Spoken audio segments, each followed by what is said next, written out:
गंगापूर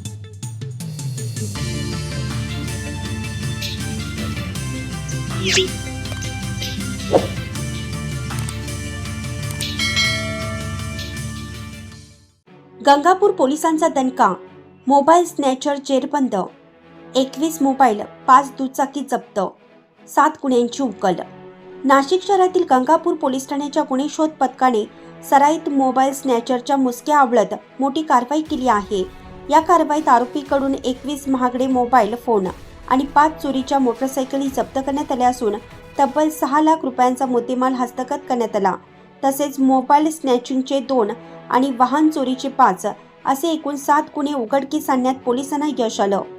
2 मे 2026 रोजी दुपारी टीके नगर परिसरात फिर्यादी हे पायी जात असताना पल्सर मोटरसायकलवरून आलेल्या 2 आरोपींनी त्यांच्या हातातील मोबाईल जबरदस्तीने हिसकावून नेला होता. या प्रकरणी गंगापूर पोलीस ठाण्यात भारतीय न्यायसंहिता कलम 309(4) व 3(5) अन्वये गुन्हा दाखल करण्यात आला होता. गुन्हा दाखल होताच वरिष्ठ पोलीस निरीक्षक अशोक शेरमाळे यांनी आरोपींचा तातडीने शोध घेण्याचे आदेश दिले होते. तपासादरम्यान सीसीटीव्ही फुटेजची पाहणी करण्यात आली. यावेळी पोलीस अंमलदार सुजित जाधव यांनी फुटेजमधील आरोपीची ओळख रेकॉर्डवरील सराईत गुन्हेगार ज्ञानेश्वर उर्फ नन्या मोतीराम दिवे, राहणार गोवर्धन गाव, नाशिक अशी पटवून दिली होती.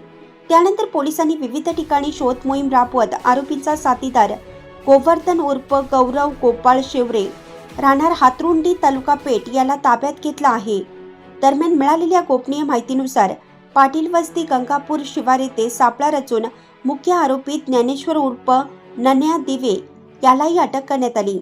चौकशी दरम्यान आरोपींनी मोबाईल स्नॅचिंगचे गुन्हे केल्याची कबुली दिली. पोलिसांनी त्याच्याकडून 21 महागडे मोबाईल फोन तसेच निपाड, सातपूर, अंबड, नाशिक तालुका आणि ठाणे ग्रामीण परिसरातून चोरीस केलेल्या 5 मोटरसायकली जप्त केल्या आहेत. या कारवाईमुळे गंगापूर पोलीस ठाण्यातील मोबाईल स्नॅचिंगचा गुन्हा अंबड, निफाड, सातपूर, नाशिक तालुका आणि गणेशपुरी पोलीस ठाण्याच्या हद्दीतील वाहन चोरीचे गुन्हे उघडकीस आले आहेत. जप्त करण्यात आलेल्या मोबाईल फोनबाबतही पुढील तपास सुरू आहे. ही उल्लेखनीय कामगिरी पोलीस आयुक्त संदीप कर्णिक, पोलीस उपायुक्त मोनिका राऊत, सहाय्यक पोलीस आयुक्त सुधाकर सुराडकर यांच्या मार्गदर्शनाखाली वरिष्ठ पोलीस निरीक्षक अशोक शेरमाळे यांच्या नेतृत्वात करण्यात आली. या कारवाईत सहाय्यक पोलीस निरीक्षक तुषार देवरे, पोलीस हवालदार गिरीश महाले, रवींद्र मोहिते, भागवत तविला, पोलीस अंमलदार सुजित जाधव, गोरख साळुंके, प्रवीण केदारे, तुळशीदास चौधरी, मच्छिंद्र वाकचौरे, मनोज भोये, यशराज पोतन, घनश्याम भोये, सागर बोधले आणि दीपक दुसाणे यांनी मोलाची भूमिका बजावली. या गुन्ह्याचा पुढील तपास पोलीस हवालदार गिरीश महाले करत आहेत.